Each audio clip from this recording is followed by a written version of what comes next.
What's up, investors? It's the Russian dude. Sorry for temporary arrangements. There is a particular stench in the air when a collapsing regime turns on itself.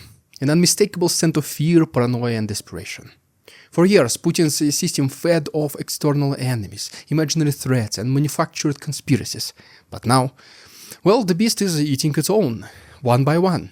Members of Russia's elite are vanishing, some arrested, some ruined, and some falling out of windows, some conveniently discovered in the forest, and some dying in ways so bizarre, even Soviet-era KGB officers would blush at the official explanations. And here is the darkest twist.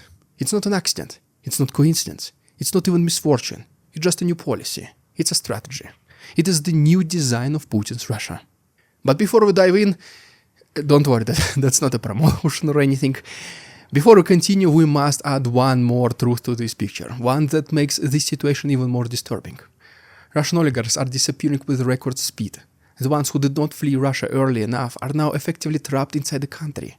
Putin practically closed the borders for the wealthy elite, because if he suddenly needs their money, and trust me, you guys know it, he will, those oligarchs must remain within arm's reach, ready to voluntarily share their wealth. And those who do not want to, well, they die. Simple as that. Unexpectedly, mysteriously, conveniently. And those who manage to escape the borders, thinking distance would shield them, do not yet at least realize that the clock is ticking for them as well. The longer the war drags on, the smaller Putin's circle becomes. Loyalty to Putin has always been transactional, but now it is terminal. Easy money, easy power, easy access, it all comes at a cost. And for many, that cost is overdue. So today, let's break down how Russia's elite purge began, why it is accelerating, and what this terrifying new chapter tells us about a regime collapsing under its own weight. All of this is not random. It is the inevitable next step of a dictatorship that can no longer trust anyone, not even the people who helped build it.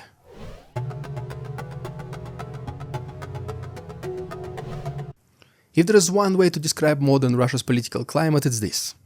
The regime has stopped pretending. What used to be subtle is now straight to the point. What used to be quiet is now loud, and what used to be done in shadows is now done right in front of the cameras because the Kremlin does not fear the consequences anymore. Let's take a step back and look at the recent so-called highlights. In a mere 2-week span, the Russian regime arrested a major general over a 2 million ruble bribe. Nothing in comparison to billions they steal. They also prosecuted a Russian Garda general in North Ossetia, jailed a dismissed deputy governor over corruption, stormed into the life of a powerful energy tycoon and co-owner of a major propaganda outlet, and also seized 9 billion rubles worth of property from the head of the Council of Judge and his inner circle. Now you see the difference, 2 million and 9 billion rubles. That's, by the way, more than many regional budgets. But anyways, on the same days, multiple elites died also under strange circumstances as always. One played with the rope and a soap in the woods and lost. Another stood too close to an open hotel window. Another eliminated himself in the restroom of the Armenian consulate. And yet another, the head of the large engineering holding, suddenly died, as Russian headlines praised it, after experiencing personal difficulties. Spontaneously just vanished into existence. Well, for years such stories were sprinkled throughout the news like rare species. Now they appear almost daily like a conveyor belt of elite destruction. But here's the crucial point. These cases were not discovered through deep investigative journalism or undercover leaks. No, they were the easiest cases to find because they made their way into mainstream media by themselves. People did not even have to dig to look for them. They did not have to investigate. They simply opened the news in the morning while drinking their coffee and that's it, just saw the carnage right in front of them. And this should mean something terrifying, right? If these are the visible cases, imagine what happens behind the scenes then, and how terrible they are. What used to take months now happens every few days. What used to be a scandal is now routine. And what used to be an anomaly has become the new norm. Russia is purging its elites not because they suddenly became criminals. They have already always been criminals, obviously.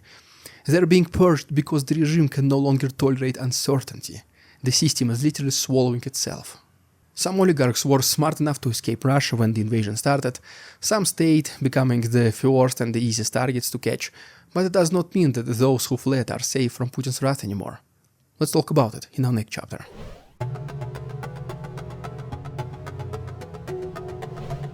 Now let's take that earlier point and expand it, because this is perhaps the most important transformation happening in Putin's Russia right now.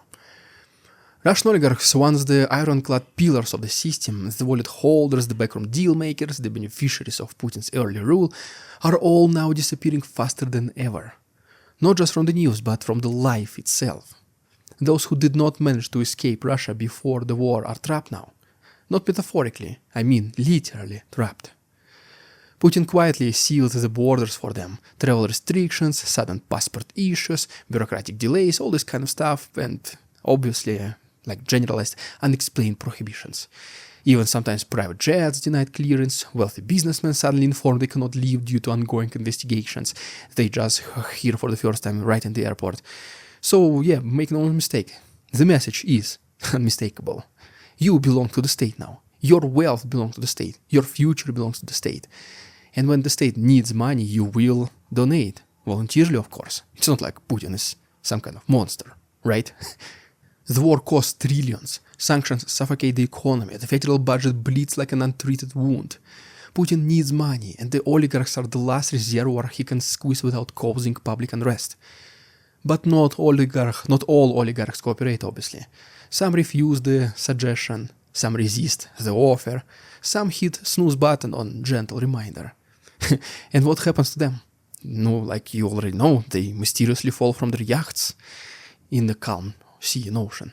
They choke on shrimps, they accidentally stab themselves several times in the back. They plunge from balconies head first while cleaning windows. Their houses explode, their hearts fail at age 45, despite being in perfect health. We've all seen these headlines over the last 2 years, right? At first it did look coincidental, well, then it looked suspicious, and now it looks like a new normal. Those who fled Russia early, like London, Dubai, Cyprus, well, they now just believe they're safe, but they're not. Putin's memory is long, his patience is big, and his incentives are simple. The longer the war goes on, the more money he needs for this war to continue. This is the final irony. Loyalty to Putin brought these oligarchs immense wealth for 2 decades, but now in the twilight of the regime, the same loyalty guarantees their doom. Easy money came with hidden price tag, and well, the final bill is due. Let's talk about it in our next chapters.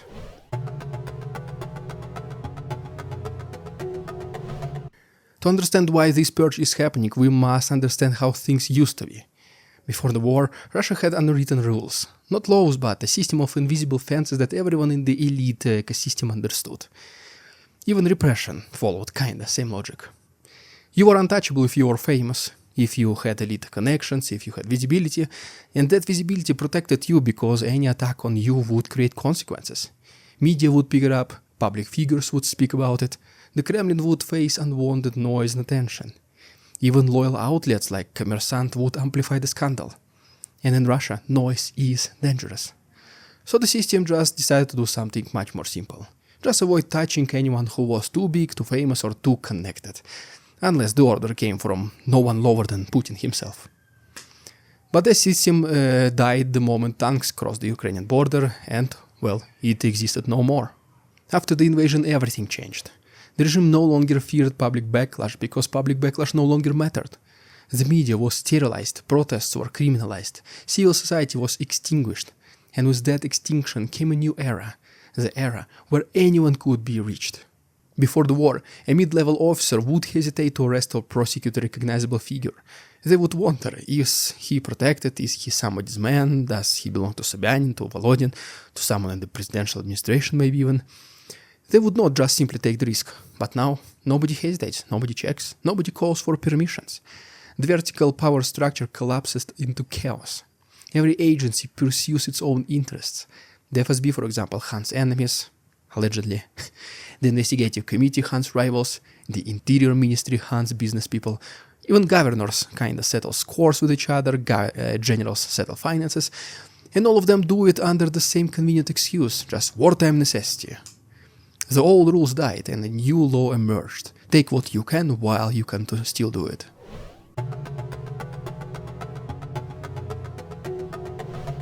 So, why did Putin's regime start devouring its own elites so aggressively? Why now? Why this fast?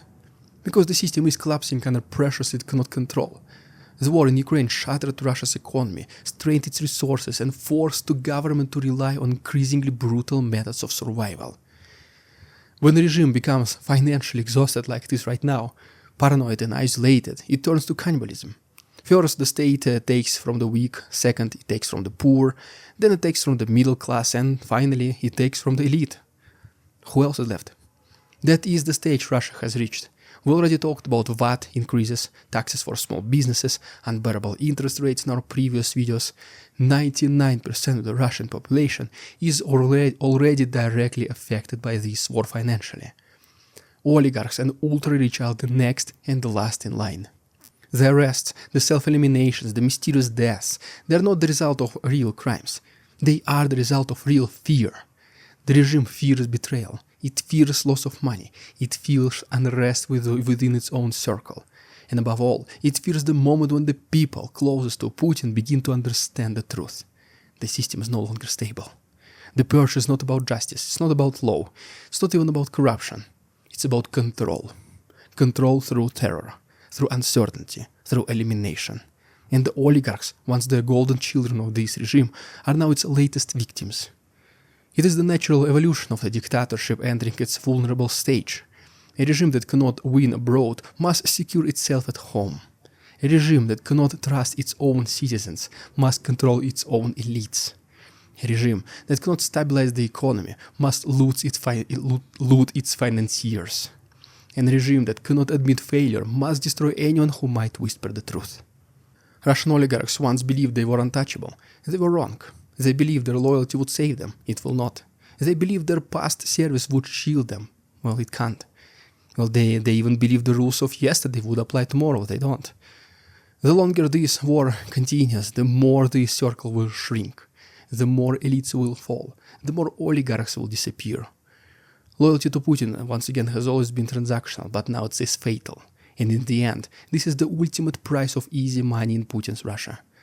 The bill always comes due. And when it comes, it demands everything and even more. Well, there you have it, guys. If you haven't done so already, please subscribe to my channel for more videos like this.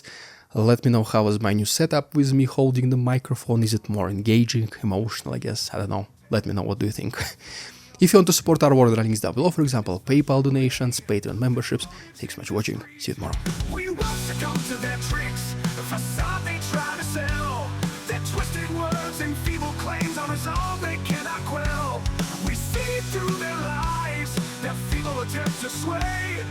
We do not believe in